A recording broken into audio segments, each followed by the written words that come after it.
The billionaire's daughter sees a poor mother with twins freezing in front of the restaurant, and what she does is unbelievable. The snow was falling heavily on that January night. The wind cut the skin like icy blades, and the streets were deserted. Anyone with sense was at home, far away from that brutal cold, but Nicole had no home. She walked slowly down the sidewalk, each step a battle. In her arms, she carried her two babies, Lily and Anna, 8-month-old twins who felt heavier with every block. Her arms ached, her legs trembled, but she could not stop. The little blonde girls were wrapped in thin blankets, so worn they barely served any purpose. Lily's blue eyes were half closed, and Anna was no longer even crying. Their tiny hands, which should have been rosy, were purple, ice cold. Nicole felt the panic rising. She had tried 3 shelters that night already, all full. Every door was closed. People looked with pity, but the result was always the same. There was no space. She stopped in front of an elegant restaurant. The lights inside were golden, inviting. Through the fogged-up glass, she could see families dining, children laughing, waiters serving steaming plates. Cultural location adaptation, a typical high-end restaurant with a focus on cold-weather ambiance. Nicole leaned against the wall next to the entrance, trying to catch the warmth that escaped when the door opened. It wasn't much, but it was better than nothing. Lily started to cry, a faint, weak cry. Anna didn't even manage that. She just shivered, her lips purplish. "Shh, my love," Nicole whispered, rocking the babies. "It's going to be okay. Mommy will figure something out." But she didn't know how. The tears rolled down, freezing on her face before they even reached her chin. Nicole bit her lip. She couldn't break down. The girls needed her to be strong. Inside the restaurant, Matthew Harper was finishing dinner with his daughter. He was an imposing man, tall, broad-shouldered, with a serious gaze. At 35, he owned Harper & Sons, one of the biggest firms in the city. Rich, successful, respected. Cultural company adaptation, Harper & Sons, is a classic, established corporate name, but he was also a single father. Since his wife passed away 3 years earlier, Matthew had raised Natalie on his own. And while he was strict in business, with his daughter, he was pure affection. Natalie, at 5 years old, was smart, curious, and full of energy. She loved going out to dinner with her dad, especially at this restaurant where they served the best hot chocolate in town. That night, while Matthew checked emails on his phone, Natalie looked out the window. She liked watching the snowfall, the lights twinkling, the people hurrying past. That's when she saw it. A thin woman, huddled against the wall, holding 2 tiny babies. The blankets were so thin that Natalie could see the small bodies trembling. One of the babies had her hands out, purple. Natalie's heart raced. She knew what cold felt like. Once she'd forgotten her gloves at home and her dad had been terribly worried. But those babies looked much worse. "Daddy!" she called out, her voice shaky. Matthew looked up from his phone. Daddy, look." Natalie pointed to the window, her eyes wide. "Look at those babies." Matthew turned his head and saw a woman practically freezing outside as with 2 babies in her arms. His stomach tightened. "Daddy, they're so cold," Natalie said, her voice rising. "Look at their hands. They're purple. They need to come inside." "Natalie, calm down." But it was too late. Natalie had already jumped out of her chair and was running toward the door. "Natalie!" Matthew quickly stood up, grabbing his coat. "Wait." The girl didn't wait.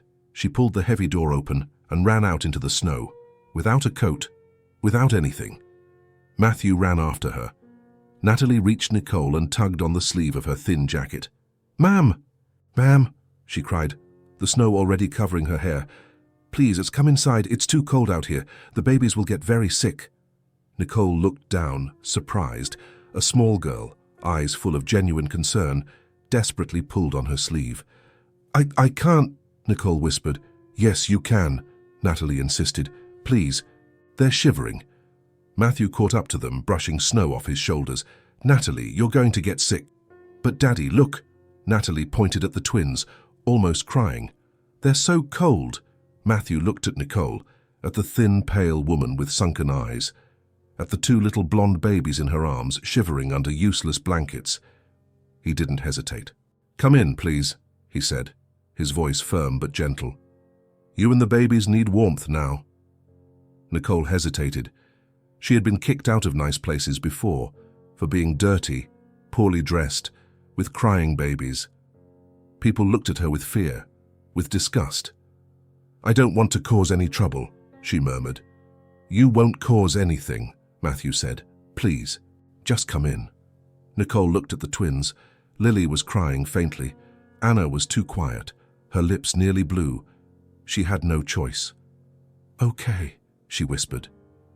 Natalie smiled in relief and grabbed Nicole's free hand, pulling her inside. Matthew held the door open. When they stepped inside, the heat from the restaurant hit them like a wave. Nicole almost stumbled. She blinked several times, trying to get used to the light, the warmth, the smell of food that made her stomach rumble. Some people stared, others frowned. An elderly woman whispered something to her husband. Matthew ignored everyone. He guided Nicole straight to the table closest to the fireplace, the best table in the restaurant. "Sit here," he said, pulling out the chair. Nicole sat down slowly, as if afraid she might break something. She adjusted the twins on her lap, trying to warm them. Her fingers were so cold she could barely hold them properly. Natalie knelt on the chair beside her, looking at the babies with fascination. "Are they going to be okay?" she asked softly. Nicole looked at the girl. How long had it been since someone genuinely cared? "Yes," she replied, her voice shaky. "Thank you." Matthew signaled for the waiter. The man came quickly but frowned when he saw Nicole. "Mr. Harper, bring hot tea, vegetable soup, bread, and all the blankets you have," Matthew said, his voice firm. "Quickly." The waiter hesitated before nodding and leaving. The restaurant owner, Giuseppe, approached. He looked at Nicole, then at Matthew, clearly uncomfortable. "Mr. Harper, well, we have a certain reputation." Matthew turned his head slowly, his gaze cold. "And I have a monthly bill of $5,000 here. Is there a problem, Giuseppe?" The man swallowed hard. "None, sir." He backed away quickly. Matthew turned his attention back to Nicole, who was red with shame, looking at the floor. "I'm sorry," she murmured. "I didn't mean to—" "You did nothing wrong," Matthew said calmly. "Nothing at all." Natalie was focused on the twins. She lightly touched one of their hands and her eyes widened. "Daddy, she's cold, like ice." "I know, sweetie. That's why they're going to stay here where it's warm." The waiter returned with blankets. Matthew took one and carefully placed it over Nicole's shoulders. She flinched but didn't refuse. Natalie took another blanket and tried to wrap the twins. Matthew helped Yuan, and together they covered the babies. Almost immediately, the two started moving more. Lily stopped crying. Anna opened her blue eyes.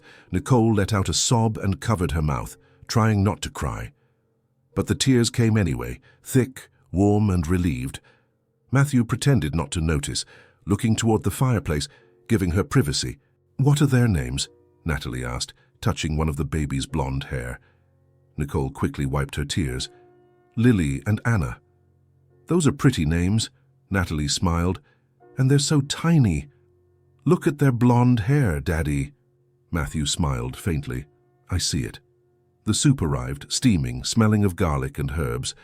Along with it came a basket of warm bread and a large mug of tea. Nicole looked at the food but didn't move. "Eat," Matthew said gently.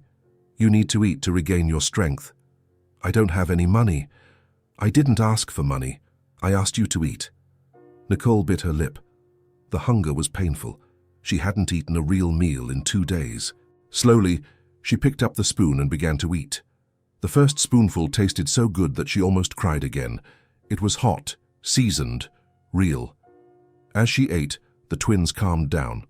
The warmth of the fireplace, the blankets, the safe environment. Everything helped. Anna even gave a small sigh and snuggled her face into her mother's chest. Natalie smiled, radiant. "Look, Daddy, she's better." "She is," Matthew agreed. He didn't know this woman. He didn't know her story, why she was on the streets. But he saw the love in her eyes every time she looked at the babies. He saw the desperation, the exhaustion, but also the fierce determination to keep her daughters alive. That he understood. The restaurant started to empty. Waiters cleared tables. Giuseppe looked at the clock. Matthew checked his own watch. It was past 10. "The restaurant is closing soon," he said. "Can I drive you to wherever you're staying?" Nicole stopped eating. She placed the spoon back down slowly and lowered her eyes. Silence. Matthew waited. Natalie was quiet too. "I can call a taxi," Matthew offered again. "Or I can take you myself. It's no trouble." "You don't have to," Nicole murmured, so softly he barely heard. "It's not an inconvenience." Nicole bit her lip. Matthew saw her eyes well up with tears. "Do you have a place to stay tonight?" he asked softly. Silence. Nicole shook her head slowly. "No." Natalie's eyes widened. "Daddy." Matthew took a deep breath. He was practical, calculating. He didn't make impulsive decisions. But looking at that woman, at those tiny babies, he knew he had no choice. "Come with me," he said. Nicole looked up, confused. "What?" "You'll come with me. Tonight. I have a guest room. You can stay there, at least for tonight. Rest, get warm." Nicole shook her head. "No, I can't accept." "Why not?" "Because I don't know you and you don't know me and—" "Daddy's a good person," Natalie interrupted, touching Nicole's hand. "He helps everyone." Matthew looked straight into Nicole's eyes. "I won't do anything. You'll have a room with a lock. I'll leave you alone. I just want you to have a warm place to sleep. Tomorrow we'll figure out what to do. But tonight, you can't go back out into the cold." Nicole looked at him, searching for lies, for bad intentions. But she only saw sincerity. I don't know what to say." "You don't have to say anything. Just come." Matthew stood up and grabbed his coat. "First, let's go to a store. These babies need decent clothes." "No!" Nicole stood up too. "You've already done too much." "I haven't done anything yet," Matthew said calmly, "and I'm not going to argue. Let's go." He started walking. Natalie jumped off her chair and took Nicole's free hand. "Come on," she said, smiling. Nicole looked at the twins, who finally seemed peaceful. She sighed. She was too exhausted to fight. "Okay." Matthew paid the bill generously. Giuseppe thanked him profusely. Outside, the cold hit hard. Nicole held the babies tightly against her chest. Matthew unlocked his SUV and opened the back door. "Get in. I'll turn on the heat." He helped Nicole settle in with the twins, buckling them in. Natalie climbed in on the other side. Matthew started the car and put the heating on high. Within minutes, the interior was toasty warm. Nicole let out a shaky sigh. The babies seemed at peace. Matthew drove in silence, the snow falling outside. He stopped in front of a department store. Cultural location adaptation, a common place for late-night shopping for essentials like a department store. "We'll go in quickly," he said. "Matthew, please." "It's not for you," he said. "It's for them, and it's non-negotiable." Nicole felt the tears return. Inside the store, Natalie took charge. She ran through the aisles, picking up winter onesies, fluffy hats, tiny mittens, thick socks. "Daddy, look! This one has little ears," she shouted. Matthew grabbed thermal blankets, wool throws. Nicole just watched, completely overwhelmed. She had never seen such generosity. At the checkout, the pile was huge. The clerk looked surprised. Nicole tried one last time. "I will pay you back, I promise." Matthew swiped his card without looking at the amount. "You don't have to."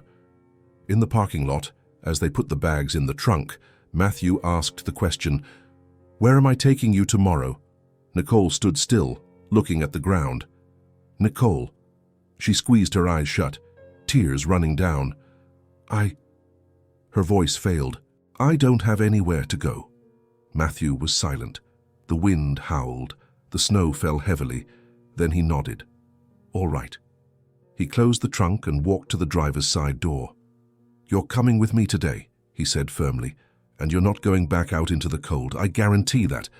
Nicole sobbed, covering her face. Natalie got out of the car and hugged her leg. "It'll be okay," the girl said, her voice sweet. "Daddy always takes care of everyone.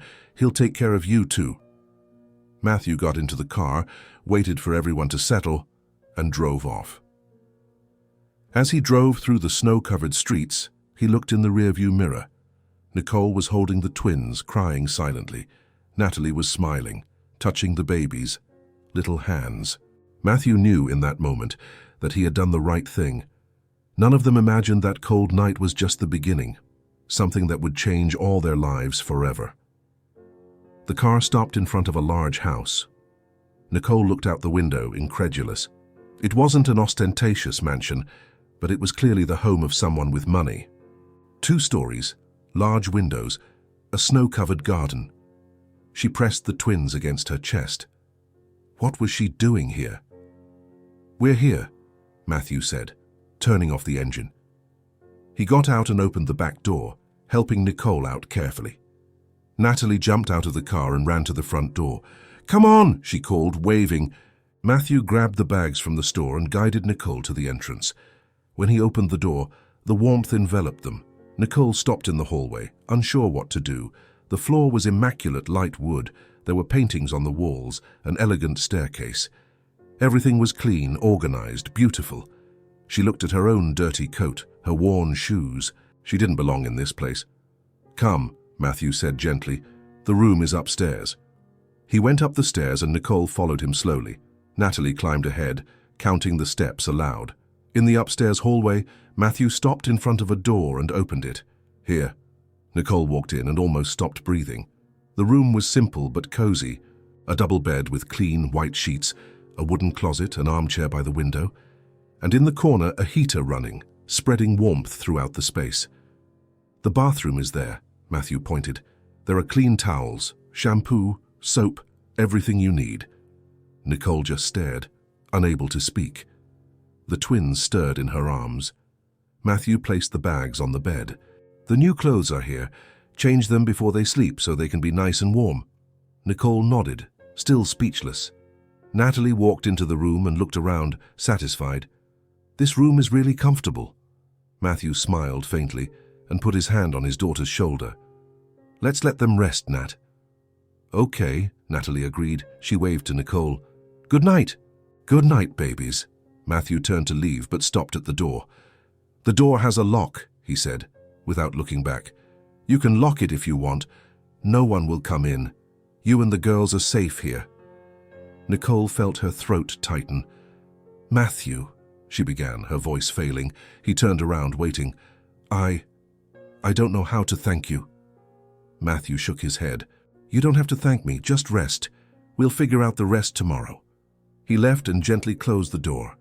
Nicole stood in the middle of the room, holding the twins, listening to his footsteps fade away.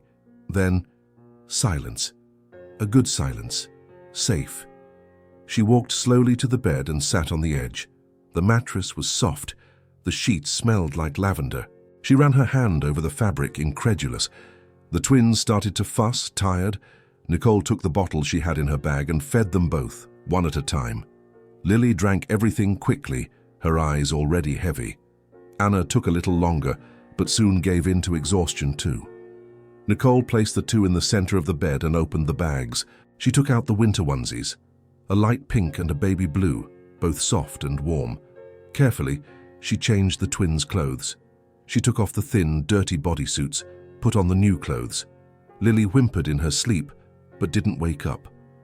Anna just sighed. When she finished, Nicole covered them with one of the thermal blankets. The 2 looked so small, but they were finally warm. They were finally safe. Nicole sat on the edge of the bed and looked at them, their relaxed faces, their calm breaths, their blonde hair spread out on the pillow, and then she broke down. The sobs came all at once. She covered her mouth with her hands, trying to stifle the sound, but couldn't. She cried out everything she had held in for the past few days, the past few weeks. She cried from relief. She cried from exhaustion. She cried because, for the first time in so long, her daughters were truly safe. She cried until she had no more tears, until her body ached, until she felt empty. Afterward, she wiped her face and got up. She went to the bathroom and looked in the mirror. She didn't recognize herself. Her face was thin, pale as with deep, dark circles. Her hair tangled, dirty, her lips cracked. Nicole turned on the faucet and washed her face with warm water. Then she gathered the courage and got into the shower. The hot water fell over her and was almost painful at first, then comforting. She stood there, letting the water wash away the dirt, the cold, the exhaustion. When she got out, she grabbed a clean towel and dried herself. She didn't have clean clothes for herself, so she put the same ones back on. But at least she was clean. She returned to the room and checked the twins. They were still sleeping deeply. Nicole lay down beside them, pulling the blanket over all three bodies. The heater was still on, keeping the room at a perfect temperature. She lay looking at the ceiling, processing everything that had happened. A few hours ago, she was freezing on the street without hope. And now she was in a clean bed, warm, safe, because of a stranger who simply helped. Nicole turned on her side and hugged the twins carefully. Lily sighed in her sleep and snuggled closer. Anna put her small hand on her mother's arm. For the first time in days, Nicole felt her muscles relax. The constant fear, the tension began to dissolve. Her eyes grew heavy. She tried to stay awake, out of habit, out of instinct, but the exhaustion was too strong. Her eyes closed, and for the first time in many, many days, Nicole slept. A deep sleep, without nightmares, without waking up at every noise. A real sleep. In the hallway, Matthew stopped in front of the guest room door. He stood there for a moment, listening to the silence on the other side. Natalie appeared beside him, already in her pajamas. "Are they going to be okay, Daddy?" Matthew looked at his daughter and stroked her hair. "They are. Now they are. You did a good thing today." Matthew smiled faintly. "We did. You were the one who saw them first." Natalie smiled, proud, and hugged her father. "Good night, Daddy." "Good night, sweetheart." She went to her room and Matthew stayed in the hallway for another moment. Then he went downstairs to the living room. He sat on the sofa and looked out the window. The snow was still falling, covering everything with a white mantle. He thought about the woman sleeping in the room upstairs, the two babies, their situation. He didn't know what he was going to do tomorrow. He didn't have a plan, but he knew one thing. He wasn't going to send them back into the cold. Matthew sighed and rubbed his face. He was going to have to figure something out. Upstairs, Nicole slept deeply, hugging her daughters. The heater kept the room warm. The sheets were soft. The bed was safe. And for the first time in a long time, the three of them were truly at peace. Nicole woke up to the sunlight streaming through the window. For a second, she was completely disoriented. Where was she? What had happened? Then she remembered. The snow. The restaurant. Matthew. The house. She looked around, processing. She was still in the guest room, in the soft bed, with the twins sleeping beside her. The heater was still on, keeping everything warm. Nicole sat up slowly, checking the girls. Lily was sleeping with her mouth open, her face rosy. Anna was on her side, her small hand holding a piece of the blanket. They were okay. Nicole took a deep breath, feeling something strange in her chest. It took a second to realize what it was. Relief. Real relief. She got up carefully so as not to wake the twins and went to the window. Outside, the world was covered in snow. The garden, the trees, the street, everything white and shining under the sunlight. It was beautiful. She couldn't remember the last time she had stopped to look at something beautiful. A small cry came from the bed. Anna was waking up, rubbing her eyes with her small hands. Soon, Lily started to fuss too. Nicole rushed back and picked up both of them, rocking them gently. "Good morning, my darlings," she whispered, kissing their heads. "Good morning." The twins calmed down with their mother's voice, but soon started to whimper from hunger. Nicole looked at her bag. She had 2 more bottles ready, but that was it. After that, she had nothing left. There was a knock on the door. Nicole froze, her heart racing. For a second, the old fear returned. Police and social services, someone coming to take her babies. "Nicole," Matthew's voice came from the other side. "Are you awake?" She relaxed a little. "Yes," she answered, her voice still hoarse from sleep. "Can I come in?" "You can." The door opened and Matthew came in, carrying a tray. Natalie followed right behind, smiling. "Good morning," the girl said excitedly. We brought breakfast. Matthew placed the tray on the dresser. It had toast, jam, fruit, orange juice, and a steaming cup of coffee. I thought you might be hungry, he said. Nicole looked at the food, then at him, unsure what to say. Thank you, she murmured. Natalie approached the bed, looking at the twins with fascination. They're awake. Can I hold one?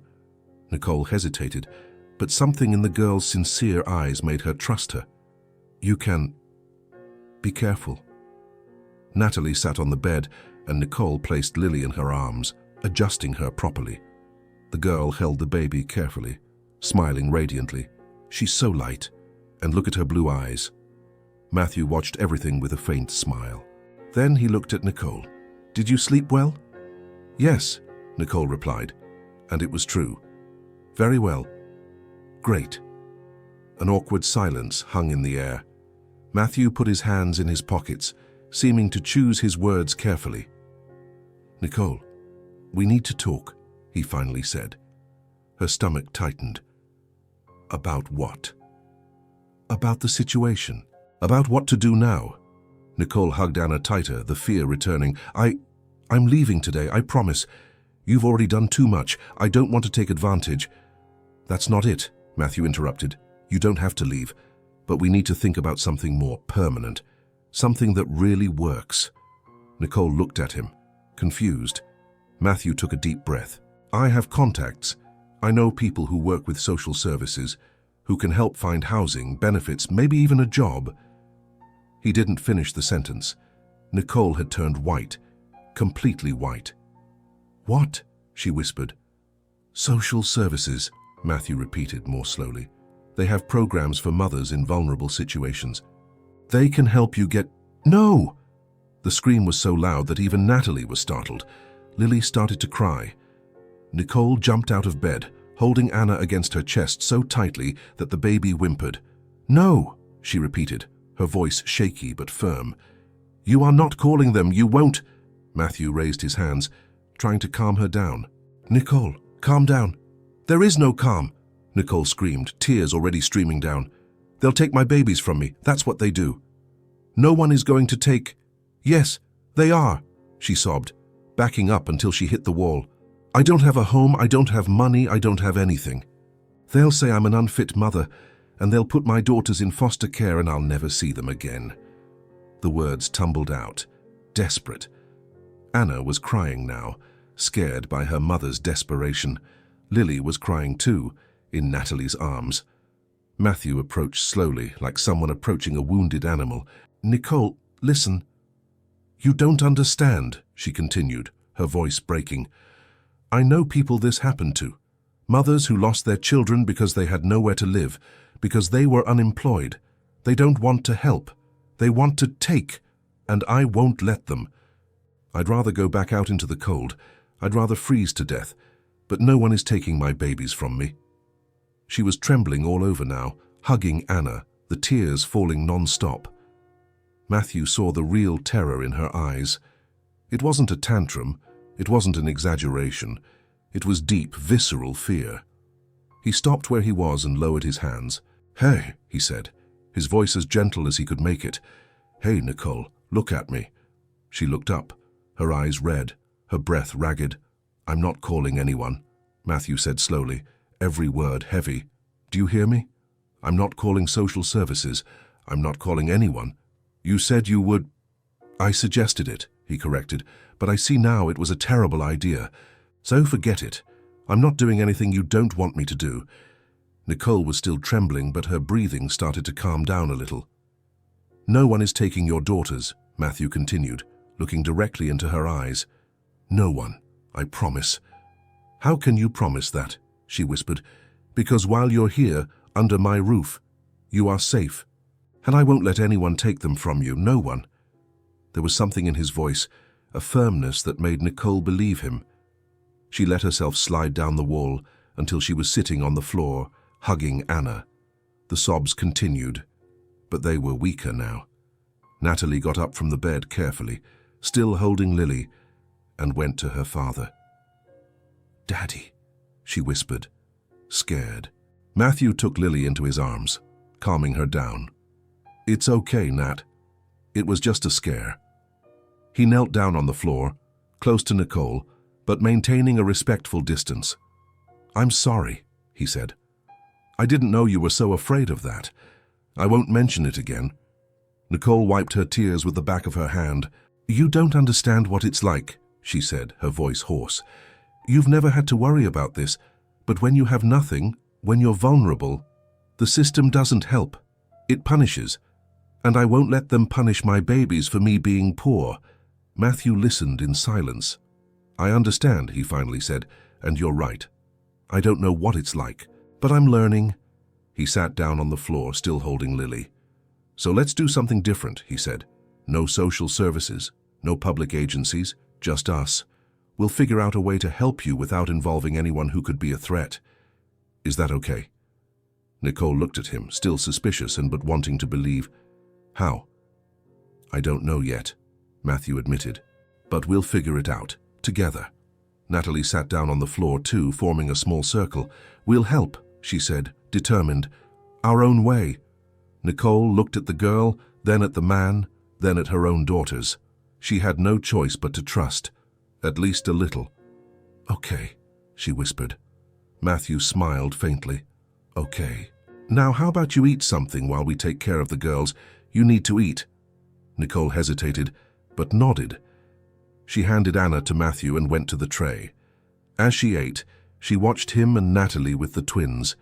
Matthew held Anna gently, rocking her softly.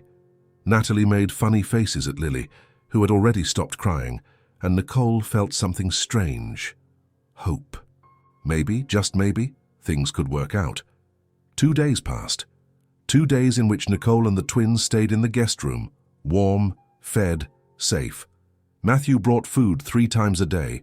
Natalie visited whenever she could, enchanted with the babies.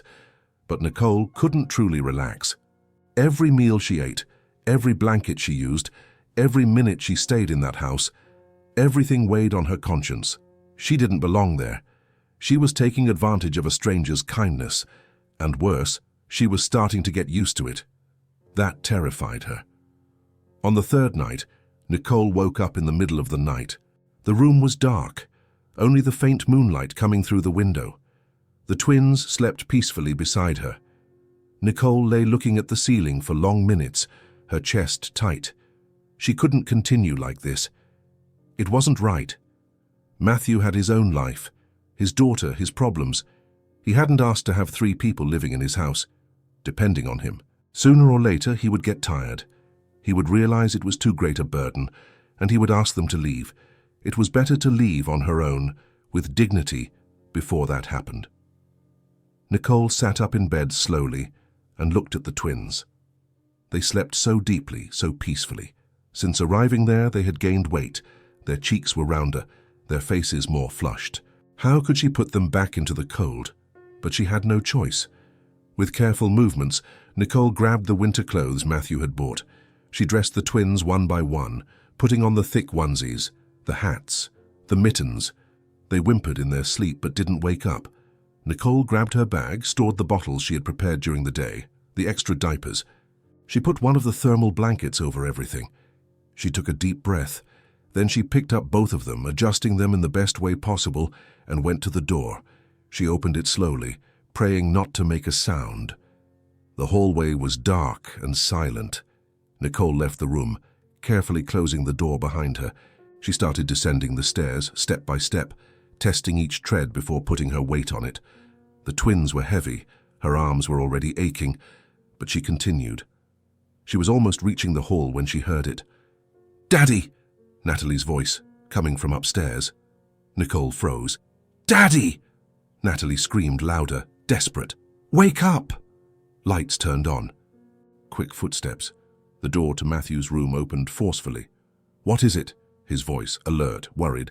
"Natalie, what happened?" "Nicole, she's leaving. I saw her going down the stairs with the babies." Nicole closed her eyes. Too late. She continued down the remaining steps, faster now. She reached the hall, went to the front door. "Nicole!" Matthew's voice came from upstairs. She heard his footsteps running down the stairs. Nicole turned the doorknob, but the door was locked. She frantically searched for the key, the twins starting to wake up in her arms. "Nicole, wait." Matthew reached the bottom, only in pajama pants and a t-shirt, his hair messy. Natalie followed behind him, her eyes wide. "Don't go," the girl shouted.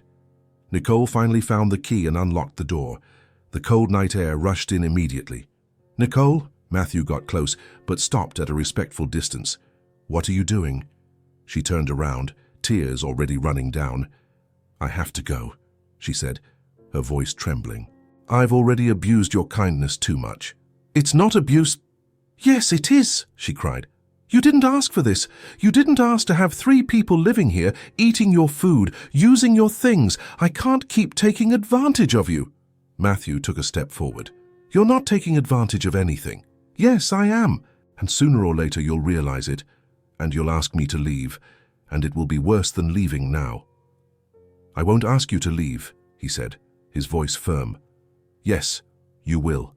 Everyone asks. Everyone gets tired of me and my babies. We're a burden." "You are not a burden." Anna started to cry, scared by the loud voices. Lily woke up too, starting to whimper. Nicole tried to calm them down, but her own hands were trembling. Matthew approached closer, his voice low now. "Nicole, look at me." She looked up, her eyes red, her face wet with tears. "Are you going to put them back in the cold?" he asked gently. "Is that what you want?" "No," she sobbed. "But I don't have a choice." "Yes, you do. Stay." "I can't." "You can." "I don't want to take advantage of your kindness," she shouted, desperate. Matthew stopped right in front of her, looking directly into her eyes. "You are not taking advantage," he said, every word heavy and clear. "You are fighting for your daughters. You are trying to do the best you can in an impossible situation, and you are not alone. Not anymore." Nicole shook her head, the sobs shaking her body. "You don't understand. I have nothing to offer in return. I'm just a weight." "You are not a weight," Matthew said firmly, "and you don't need to offer anything in return. Sometimes people help because it's the right thing to do, that's all." Natalie approached, holding the hem of her father's pajamas. "Please don't go," she said, her voice small. "I like you guys here. I like the babies. And you're nice." Nicole looked at the girl, and her heart squeezed even tighter. "Natalie." "Please," the girl repeated, her eyes shining. "Stay." Nicole looked at the crying twins in her arms, then at the cold night outside, then at Matthew and Natalie inside the warm house. And she broke down. Her knees gave way. Matthew stepped forward and caught her before she fell, carefully taking the twins. "I got you," he said softly. "It's okay. I got you."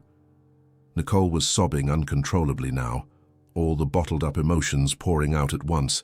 Fear, shame, exhaustion, gratitude, despair, all mixed together. Matthew handed the twins to Natalie, who held them carefully, and guided Nicole to the living room sofa. She sat down, hiding her face in her hands. "I can't do this anymore," she cried. "I can't keep fighting alone all the time. It's too tiring." "I know," Matthew said, sitting beside her, keeping a respectful distance. "And you don't have to fight alone anymore." Natalie sat on the other side, still holding the twins, who were already calming down. Nicole lifted her wet face. "But I can't just stay here for free. It's not right." Matthew was silent for a moment, thinking, "Then don't stay for free," he finally said. Nicole looked at him, confused. "What? You want to contribute, right? You want to feel like you're doing something in return?" "Yes, but I don't have money. I don't have—" "You don't need money," Matthew interrupted. "You need an arrangement that works. Something official, that gives you security." He stood up and started pacing the room, thinking out loud. "Natalie needs someone to look after her when I work. The house is too big for me to maintain alone. There are 1,000 things I don't have time to do." Nicole watched him, not understanding where he was going with this. Matthew stopped and looked at her. "What if you stayed on as an employee, officially? What? Nanny, helper, whatever name you want to give it. You look after Natalie when I'm working, help with the house, and in exchange but you have room, board, and a fixed salary. Nicole's eyes widened. Matthew, you don't have to... Yes, I do, he said. You have no idea how hard it is to find someone trustworthy. And you've already shown that you care about Natalie.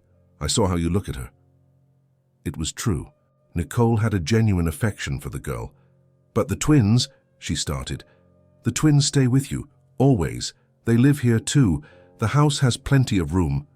Nicole shook her head, incredulous. This is crazy. It's practical, Matthew corrected. You need a safe and stable place. I need help. It's a fair trade. But I don't have professional nanny experience. You have 2 babies. You know how to care for children better than any professional I could hire. Natalie jumped off the sofa, excited. Does that mean they're going to live here? Forever? If Nicole accepts, Matthew said, looking at her. Nicole looked at the twins in Natalie's arms, then at Matthew. Then at the house around her. A safe place. Guaranteed food. Stability for the girls. But more than that, dignity. It wouldn't be charity. It would be work. It would be on her own merit. Are you sure? She asked, her voice trembling. Completely sure. Absolutely, Matthew said without hesitation. Nicole closed her eyes, tears running down again. But this time they were different tears. Then I accept, she whispered. Natalie screamed with joy, jumping with the twins in her arms. Matthew smiled, relieved. Great. Tomorrow we'll work out the details. Salary, hours, everything properly. Nicole nodded, still in disbelief. Matthew sat back down on the sofa. But there's one condition. Nicole looked at him, worried. What is it? Never try to run away in the middle of the night again. If you're worried about something, we talk, like adults. Deal. Nicole laughed through her tears. Deal. Matthew held out his hand and she shook it, sealing the agreement. Natalie threw herself onto the sofa between the 2 of them, still holding the twins. This is going to be so cool. We're going to be like a family. Matthew and Nicole exchanged a look. He smiled faintly. She did too. Maybe Natalie was right. In the following days, Matthew kept his word. He quietly consulted a trusted lawyer, explaining the situation without going into compromising details. The lawyer drafted a simple but official contract.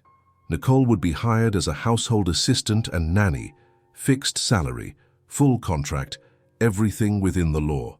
This would give her stability, proof of income, a fixed address, and most importantly, protection.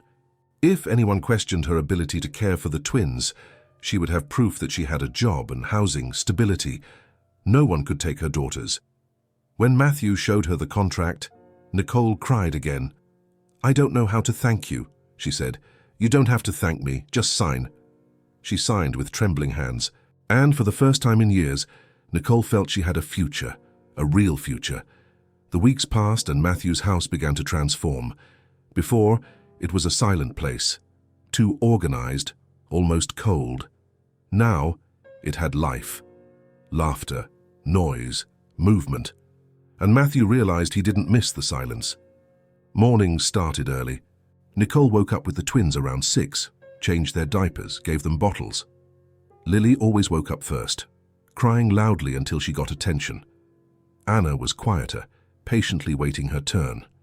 Nicole went downstairs with the 2 to the living room, where the morning light streamed through the large windows. She placed the twins on the soft rug Matthew had bought, surrounded by cushions. Then she prepared coffee. Matthew came down around 7. Before he would rush through his coffee, checking emails on his phone, already in his suit. Now, he came down in a sweatshirt, still sleepy, and the first thing he did was go to the twins. Good morning, girls, he would say, kneeling on the rug. Lily always smiled, stretching her hands out to him.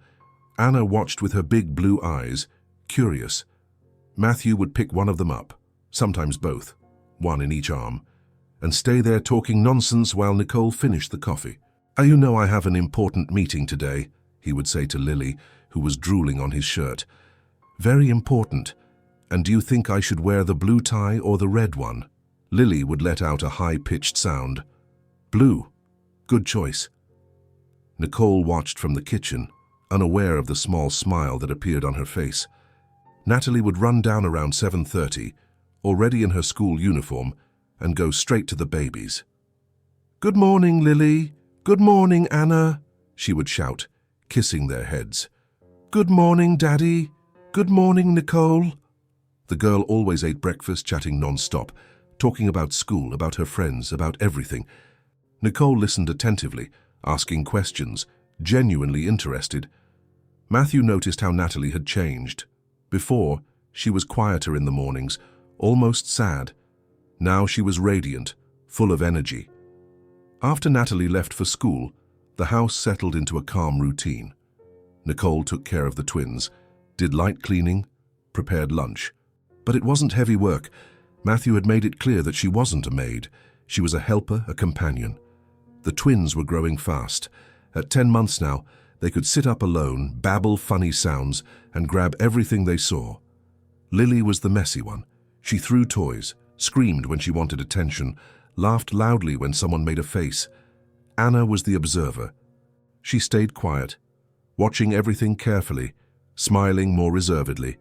Nicole spent the afternoons playing with them, singing silly songs, reading colorful books. The house was constantly filled with giggles and baby noises. Matthew started coming home earlier from work. Before he stayed at the office late, immersed in meetings and paperwork. Now he left at 5 and sometimes even earlier. When he opened the door, he was always greeted by Natalie yelling, "Daddy's home," and running to hug him. But his eyes always searched for the living room, where Nicole was with the twins.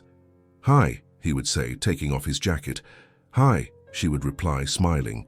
And for some reason, that simple hi made his day seem better. Matthew went straight to the babies.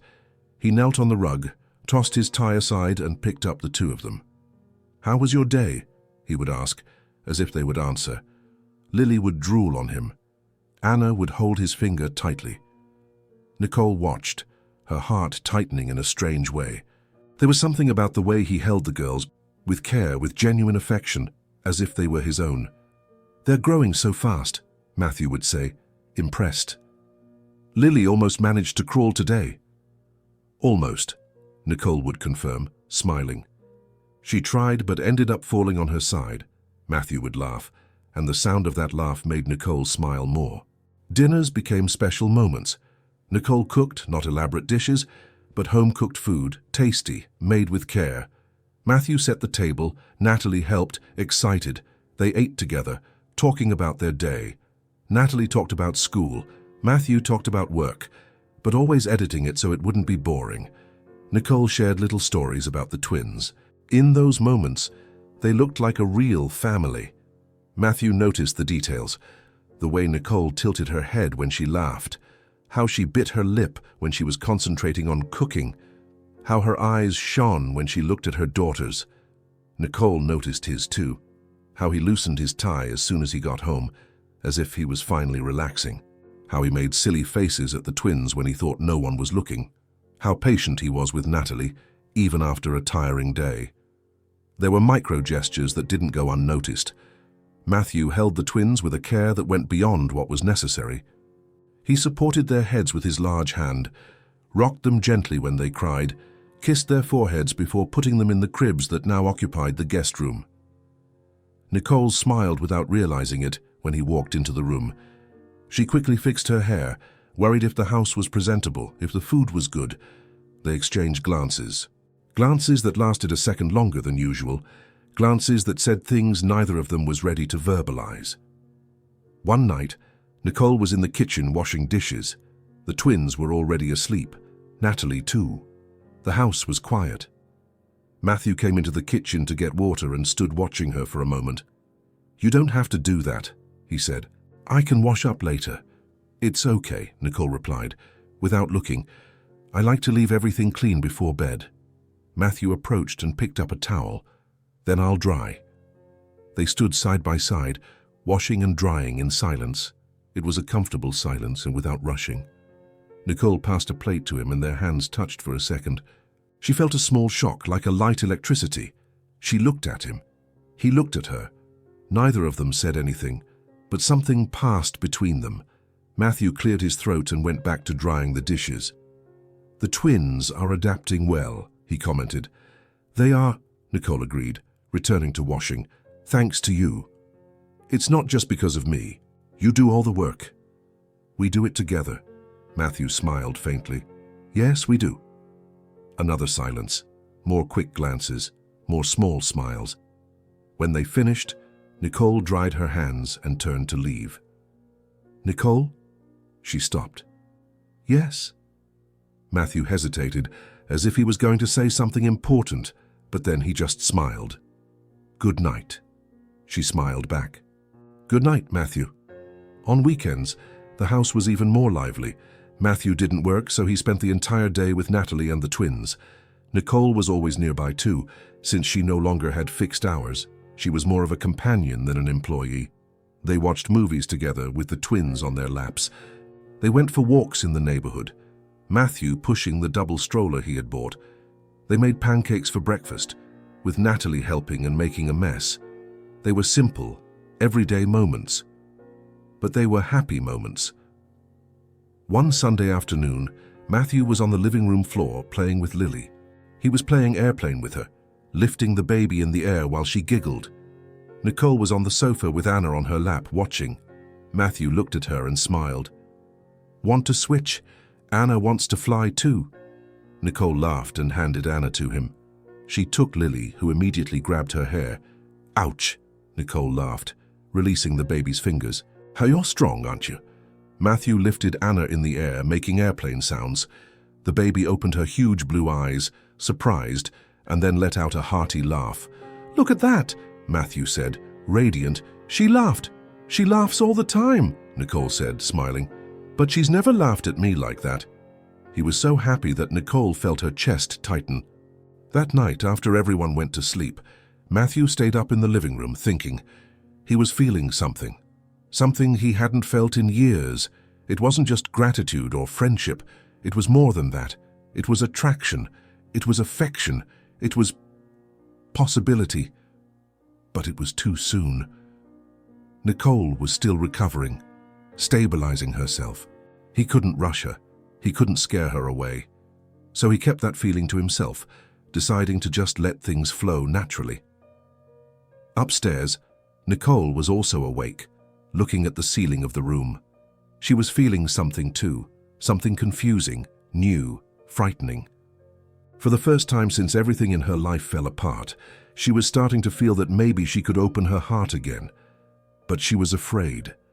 So, just like Matthew, she decided to take it slow, let time show the way.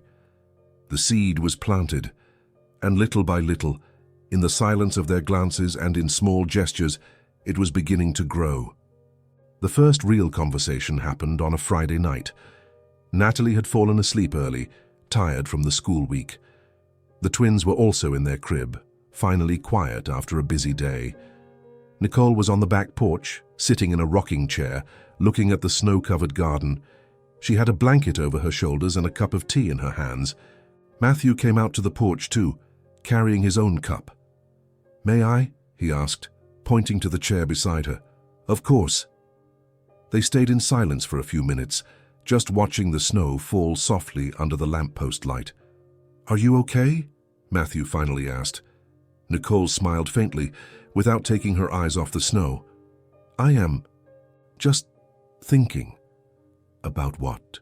She hesitated. Then she took a deep breath. "About how my life has changed. A month ago, I was sleeping on the street, not knowing how I was going to keep my daughters alive. And now..." She looked around, at the warm house, at the life she had now. "It feels like a dream." Matthew took a sip of his tea. "It's not a dream. It's real. And you deserve it." Nicole shook her head.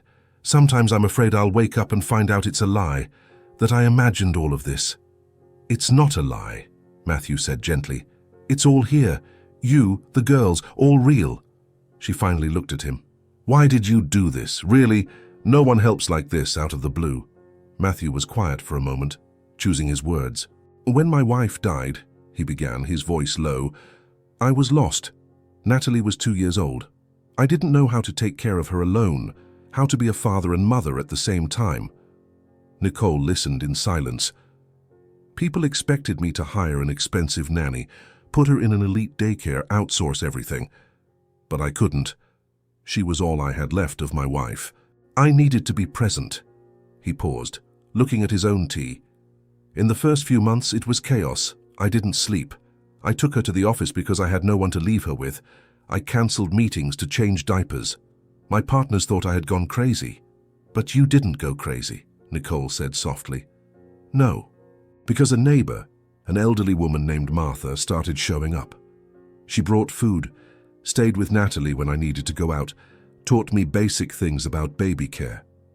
Matthew smiled at the memory. She never asked for anything in return. She just helped because she saw that I needed it, and when I tried to pay her, she would get offended. He looked at Nicole. She saved me, and I promised that if I ever saw someone needing help the way I did, I would do the same, without expecting anything in return.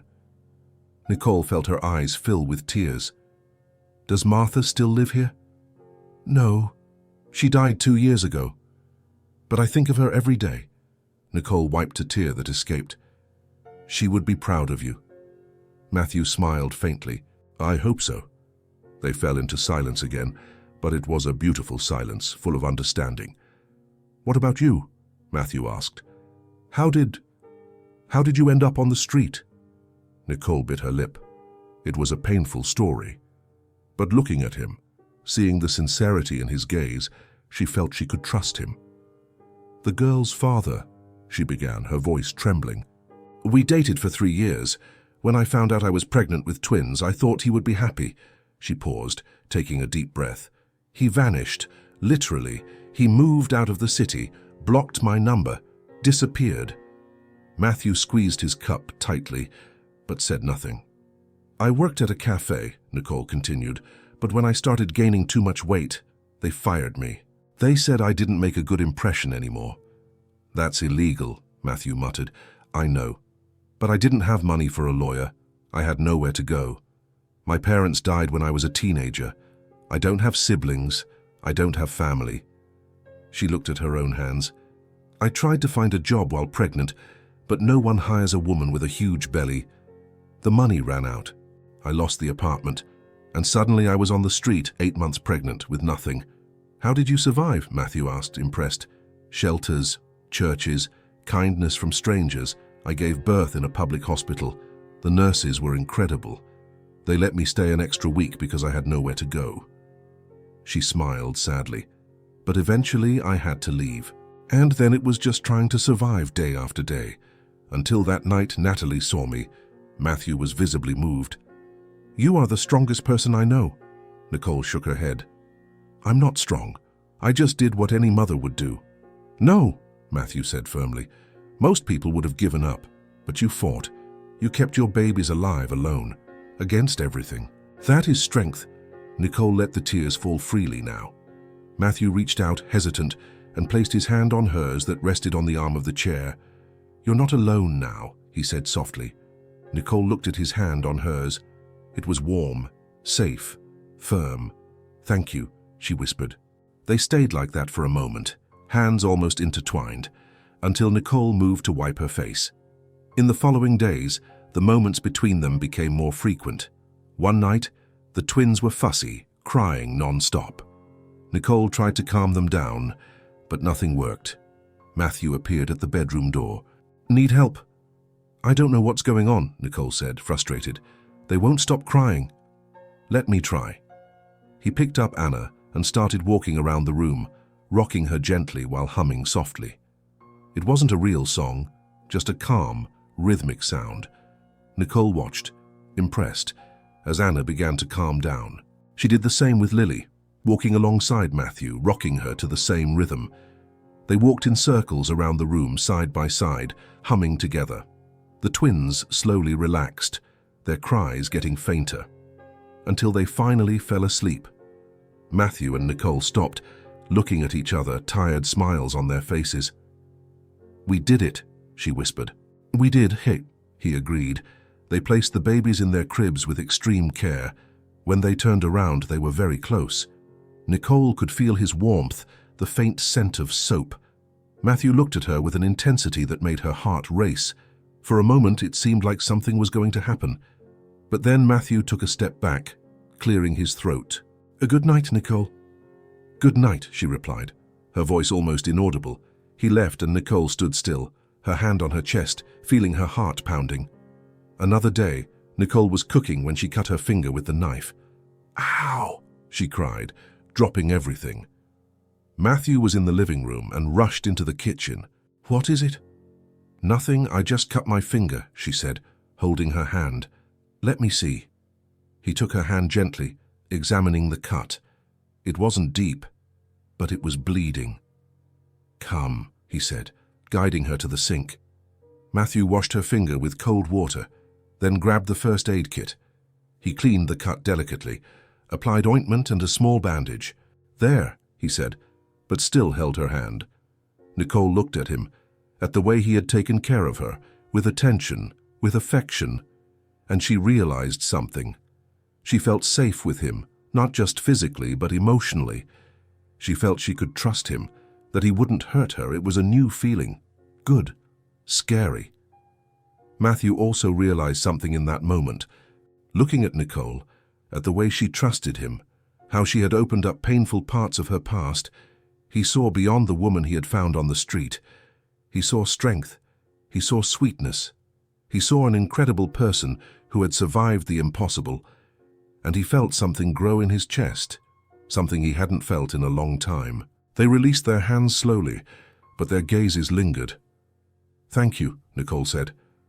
"Always," Matthew replied, and in that simple word, there was a promise. The affection between them grew in silence, without rushing, like a plant that needs time to bloom. It didn't have a name yet. It didn't have a definition. But it was there, undeniable and growing stronger every day. 3 weeks passed since Nicole had agreed to stay as Matthew's employee. The routine was established, the house full of life, and the affection between them grew every day. But Nicole carried a weight in her chest, a secret, something that bothered her every night before bed. She needed to tell him. On a Friday night, after Natalie and the twins went to sleep, Nicole found Matthew in the living room. He was on the sofa, reading something on his tablet, his reading glasses resting on his nose. "Matthew," she called from the doorway. He looked up and smiled. "Hi, is everything okay? Can I talk to you?" Something in her tone made Matthew put the tablet aside immediately. "Of course. Sit down." Nicole walked in slowly and sat down at the other end of the sofa, her hands trembling slightly. "I need to tell you something," she began, her voice low. "Something I should have told you before, but I was afraid." Matthew turned completely toward her, attentive. "You can tell me, whatever it is." Nicole took a deep breath, gathering her courage. "Before I ended up on the street, I tried to get a job. I tried very hard. I went to dozens of places. I figured that much. But I lied on some resumes." Matthew stayed quiet, waiting for her to continue. "I didn't lie about education or anything like that," Nicole quickly explained. "But I invented experiences I didn't have. I put that I had worked in places where I never worked. I was desperate, Matthew. The twins were 2 months old and I couldn't get a job anywhere. Everyone looked at my empty resume and said no." She wiped a tear that escaped. "I know it was wrong. I do. But I didn't know what else to do." Matthew leaned forward. "Nicole, I understand. You were in an impossible situation. There's more," she said, her voice failing. "There's one more thing I need to tell you, and I'm afraid you'll be angry." "I won't be angry," Matthew said calmly. "Just tell me." Nicole closed her eyes, the tears falling freely now. "I went looking for a job at Harper & Sons." The world stopped. Matthew completely froze, his eyes wide. "What?" Nicole opened her eyes and looked at him, desperate. "Harper & Sons. I went there looking for a job. I didn't know, and I had no idea it was your company. I just saw an ad in the newspaper looking for an administrative assistant, and I went to try." Matthew was speechless. "Processing," Nicole continued, the words tumbling out. "I walked into the building with the twins in my arms. They were 3 months old. I had no one to leave them with, so I took them along. The receptionist looked at me like I was crazy," she sobbed, remembering. "I asked to speak to someone in HR. She said there were no openings for me. I insisted. Said I had seen the ad, that I needed it very badly. She called security. Matthew felt his stomach turn. Nicole, they took me out of there, Matthew. They escorted me out like I was a criminal. The babies crying, people staring at us. It was humiliating. She covered her face with her hands, the sobs shaking her body. I left that building and sat on the sidewalk, crying, not knowing what else to do. And that was the day I realized I wasn't going to make it. That no matter how hard I tried, no one was going to give me a chance. Matthew was visibly shaken. He ran his hand through his hair, trying to process. Nicole, look at me. She lifted her wet face. Nicole, Harper & Sons is my company. She nodded, crying. I know. I found out a few days ago. I saw the full name on a document you left on the table. And then I looked it up and it was you, the owner. Matthew stood up from the sofa, pacing the room, his mind working fast. When did this happen? What month? September. Late September. Matthew stopped, remembering. September. He had traveled that whole month to Europe, closing a big contract. He had left everything in the hands of the managers. I wasn't there, he said, more to himself. I wasn't in the country. I know you had nothing to do with it, Nicole said quickly, but it's your company, and I understand if you're angry at me for lying on the resume, or for not telling you this before, or angry. Matthew turned to her, his eyes welling up. Nicole, I'm not angry at you. I'm furious at myself. She blinked, confused. What? Matthew returned to the sofa and knelt in front of her, taking her hands. You came to my company looking for help, with your babies in your arms, desperate, and instead of helping, my team humiliated you and threw you out. It wasn't your fault. Yes, it was, Matthew said, his voice breaking. It's my company, my responsibility. And you suffered because of people I hired, who work for me. Nicole shook her head. You didn't know. You weren't there. But I should have created a culture where that would never happen. I should have teams that look at a desperate mother and ask, how can we help? Instead of calling security. He squeezed her hands. Nicole, you weren't rejected. You just weren't seen. No one really looked at you, at your situation, at the person you are. Nicole's tears fell onto her lap. I just wanted a chance, she whispered. That's all. A chance to prove I could work, that I could be useful. I know, Matthew said, his own voice trembling. And I'm so sorry. So very sorry. He pulled her into a hug. Nicole resisted for a second, then yielded, hiding her face in his shoulder and crying out everything she had held back. Matthew held her tightly, one hand on her head, the other on her back. I'm sorry, he whispered. I'm sorry you went through that, for my company treating you that way. For no one seeing how incredible you are. They stayed like that for long minutes, Nicole crying, Matthew just holding her. When she finally calmed down, he pulled back a little, wiping the tears from her face with his thumbs. Thank you for telling me, he said. I know it was difficult. I was afraid you would be angry. Or worse, that you would think I approached you on purpose, like a setup.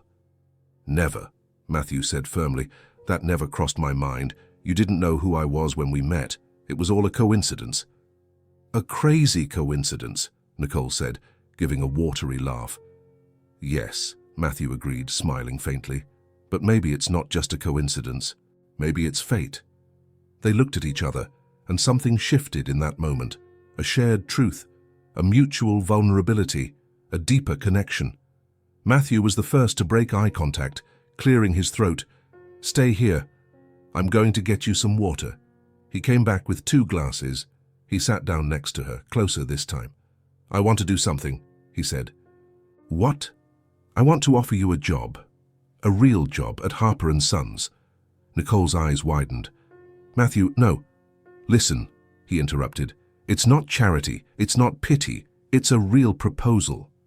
He turned completely toward her. There's a position at the company, administrative assistant in the human resources department. Nothing too complex at first. File organization, phone answering, general support. But it's a real position, with a fixed salary, benefits, a full contract. Nicole shook her head. I don't have real experience. You'll learn. And you know what else? We have a daycare at the company. It's something I implemented 2 years ago for employees with young children. Nicole's eyes widened. Daycare? Yes. In the building itself, 2 floors below the office. Qualified professionals, a safe environment. The twins would stay there during your working hours, and you could visit them at lunchtimes whenever you wanted. Nicole covered her mouth with her hand, her eyes filling with tears again. Are you serious? Completely. And what's more, Matthew continued, you will officially start as an employee. You will have the same rights as everyone else. If you do well, and I know you will, you can grow in the company. Take training. Seek promotions. He took her hand. This is not a favor. You deserve this opportunity. You always have. Nicole couldn't stop crying. I don't know what to say. Say you accept. She looked at him, at the man who had saved her and her daughters, who had given them shelter, food, security. And now he was offering a future. Why are you doing all this? She whispered. Matthew smiled. Because you deserve it. Because you are hard-working, dedicated, intelligent. Because you did the impossible to keep your daughters alive. And because... He paused, choosing his words. Because I believe in you. Nicole sobbed again, but this time it was from relief, gratitude, and hope. I accept, she said, her voice firm despite the tears. I accept. Matthew smiled widely and pulled her into another hug. You won't regret it, I promise. I know, Nicole said against his shoulder. I trust you. When they pulled apart, Matthew cleared his own throat, emotional. On Monday we'll go there. I'll introduce you to the HR staff. We'll formalize everything. And then you start when you feel ready. Can I start soon? Nicole asked, eager. Like next week? Matthew laughed. You can. Nicole smiled, a genuine smile, full of hope. For the first time, she said softly, I feel like I have a real future. Not just surviving day by day, a real future. You do, Matthew said, and it's going to be an incredible future. I know it. They talked until late, planning the details. Matthew explained how the job would work, the hours, the daycare. Nicole asked a million questions, anxious and excited. When they finally went to sleep, it was past midnight. Nicole went up the stairs with a light heart for the first time in years. She entered the room and looked at the twins sleeping. Girls, she whispered, kissing their foreheads, we're going to be okay, for real this time. In his room, Matthew also couldn't sleep. He thought about everything that had happened, the absurd coincidence, the crazy destiny that had brought Nicole to him. And he thought about how everything had changed since that snowy night. His life had gained color, warmth, meaning, because of her, because of the twins, because of that small family that had formed in his house. And for the first time since his wife died, Matthew felt his heart was waking up again. Upstairs, Nicole thought the same thing. Her heart, which had closed due to pain and fear, was opening up again. And they both knew, without needing to say it, that something important was happening between them, something that went far beyond gratitude or friendship, something that scared them, but also warmed them, something neither of them was ready to name yet, but it was there, growing every day. 2 weeks passed since Nicole started working at Harper & Sons. She arrived every day at 8 in the morning, taking the twins to the building's daycare. The girls loved it. There were other children, colorful toys, caring staff. Lily had already made friends with a baby named Tommy. Anna watched everything with her curious blue eyes. Nicole worked on the 5th floor, in the Human Resources department.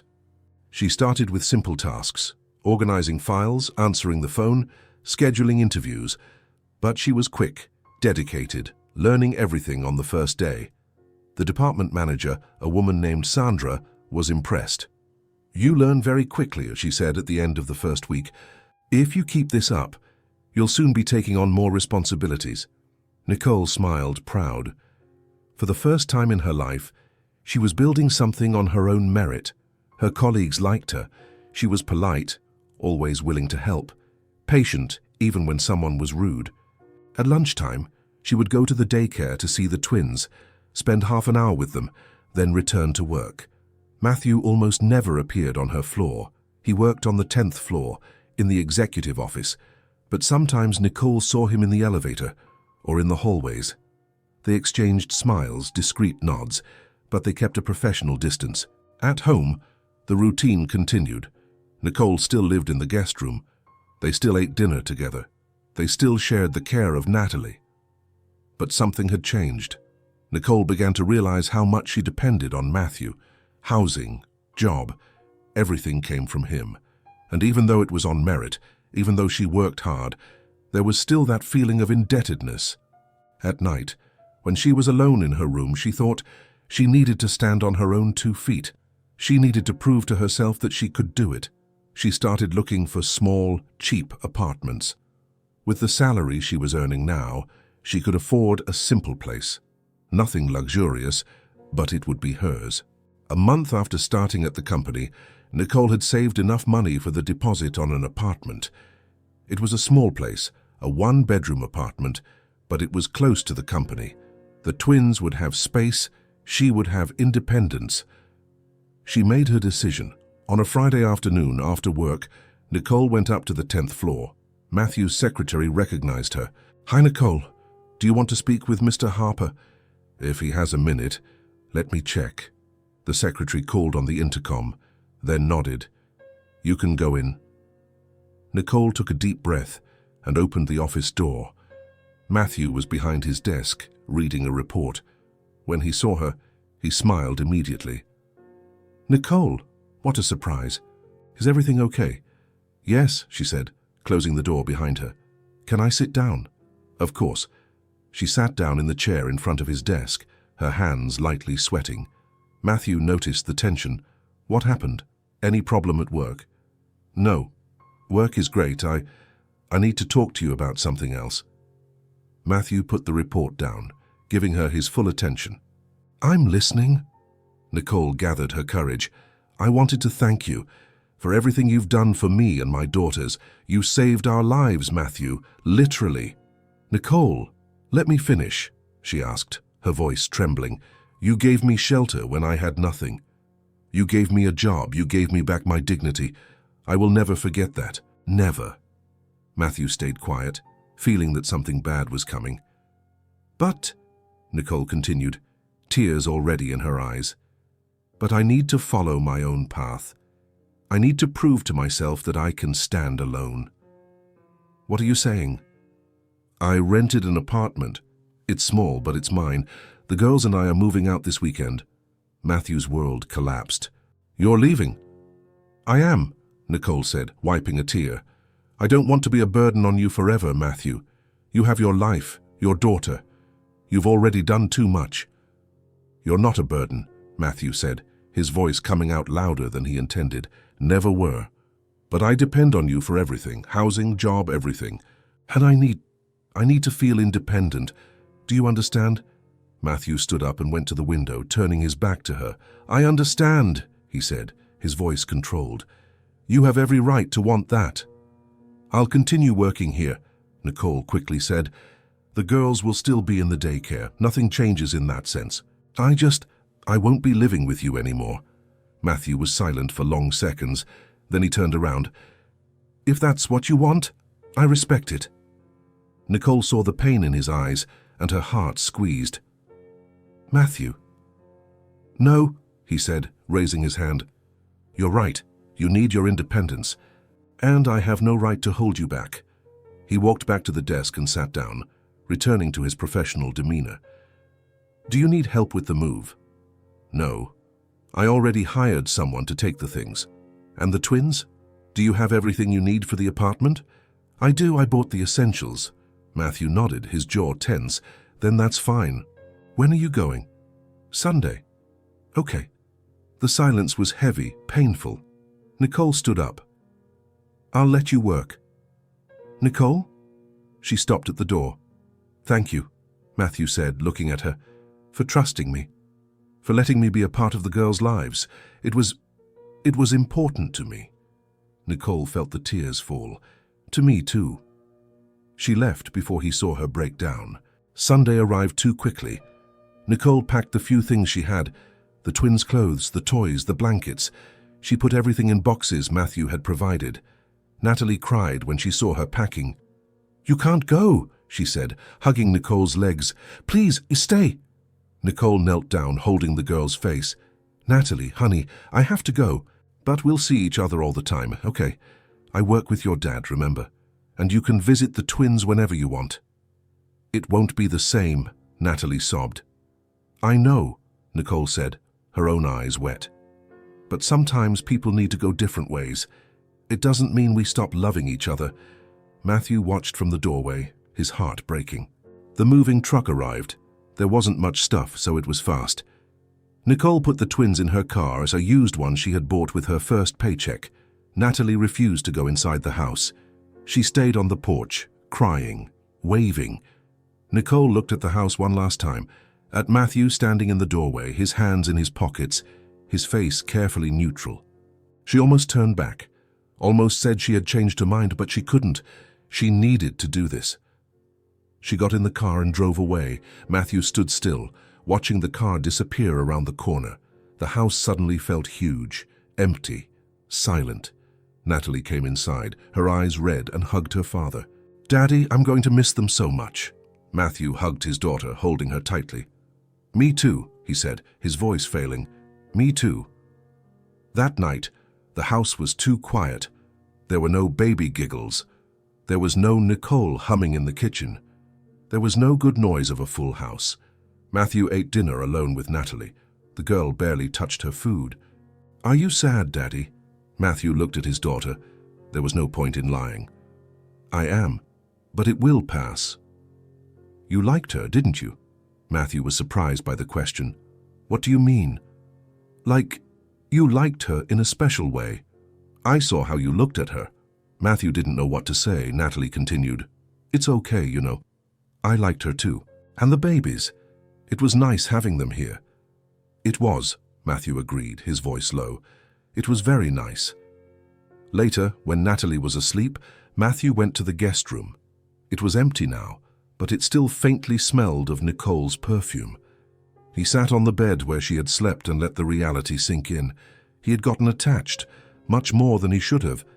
He had gotten used to her presence, her smile, their conversations, their shared moments. And now she was gone. He should be happy for her. She was gaining independence, building a life of her own.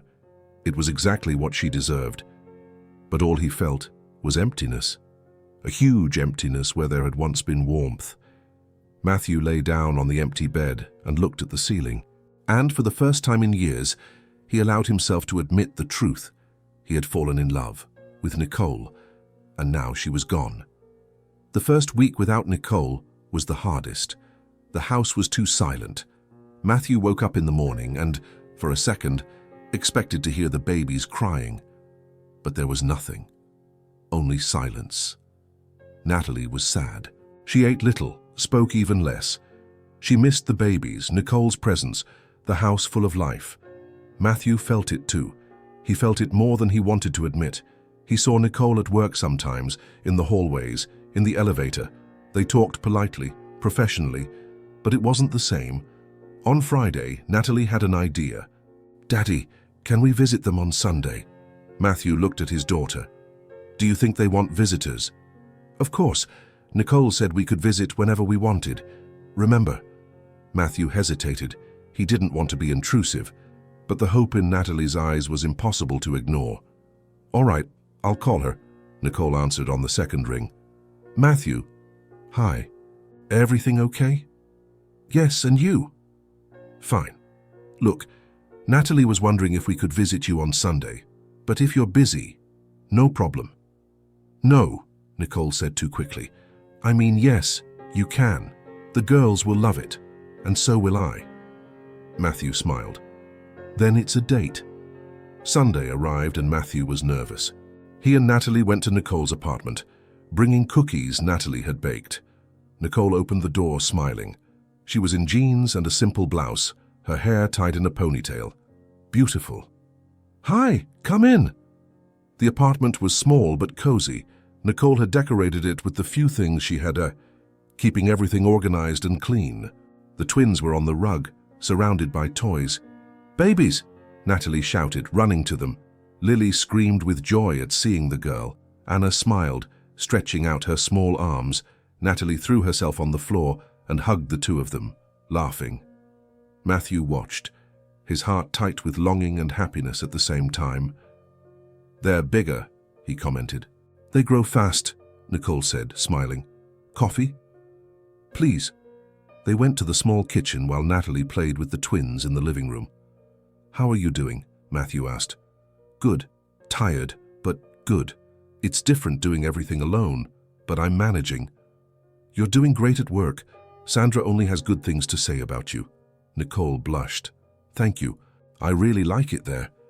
They drank coffee, talking about banal things, but there was something unspoken in the air, a mutual longing that neither of them had the courage to verbalize. After coffee, everyone went to the nearby park. Matthew pushed the stroller with the twins. Natalie ran ahead. Nicole walked beside him. It was almost like before, almost a family. "Matthew," Nicole said softly, Do you guys miss it, us living there?" Matthew looked at her. "Very much. The house is empty without you." Nicole smiled sadly. "The girls miss it too. Lily keeps looking at the door every day, as if she expects you to walk in." Matthew's heart squeezed. The visits became routine. Every Sunday, Matthew and Natalie went to Nicole's apartment. Sometimes they brought lunch, other times they went out for a walk. The twins celebrated their first birthday with everyone together. Matthew bought a huge cake. Natalie filled the apartment with balloons. It was a perfect day.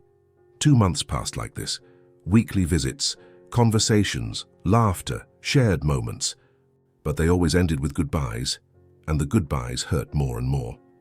On a rainy Sunday in April, they stayed in the apartment. The twins were sleeping after lunch. Natalie was watching cartoons in the living room. Matthew and Nicole were in the kitchen washing dishes together, just like they used to. "Nicole," Matthew said suddenly, this is crazy. Us living like this." Nicole stopped washing, looking at him. "What do you mean?" Matthew turned completely toward her. "I miss you every day. Natalie misses you. The house is empty without you. And I know you miss it too, because I see it on your face every time we leave." Nicole bit her lip. "Matthew, let me finish," he asked. "I understood why you wanted to leave. You needed to prove to yourself that you could do it, and you did. You're working, paying your bills, raising your daughters. You are independent." He took a step closer. "But independence doesn't mean loneliness. It doesn't mean you have to do everything alone." Nicole felt her eyes fill with tears. "Do you think," Matthew hesitated, nervous, "do you think we can be a real family?" Nicole looked at him, at the man who had saved her life, who had given everything without asking for anything in return, who looked at her daughters as if they were his own. "I think," she said, her voice trembling, "that we already are." Matthew smiled, his eyes shining. "Then come back home, not as an employee, not as a favor. Come back as mine.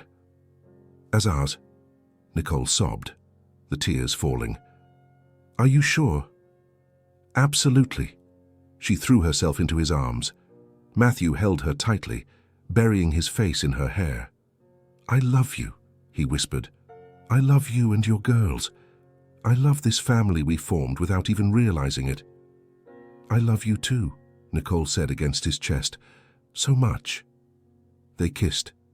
It was soft, careful, full of promises. When they pulled apart, Natalie was standing in the kitchen doorway, smiling widely. "Are you going to get married?"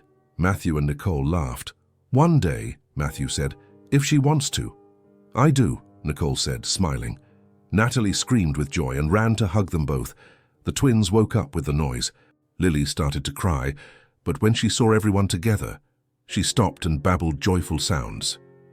Anna just watched everything with her wise blue eyes, as if she knew everything was all right. That afternoon, they started planning Nicole's return home. Not to the guest room this time, but to the main bedroom next to Matthew. The twins would have the room Matthew was already renovating. They would be a real family. 2 weeks later, Nicole and the twins moved back in, this time for good. The house came alive again. Laughter, baby cries, good noise.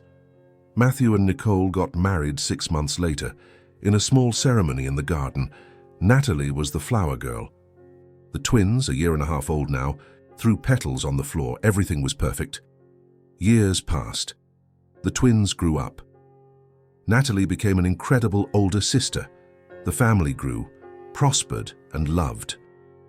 And it all began on a cold January night, when a 5-year-old girl saw a desperate mother with 2 babies in the cold and decided she had to help.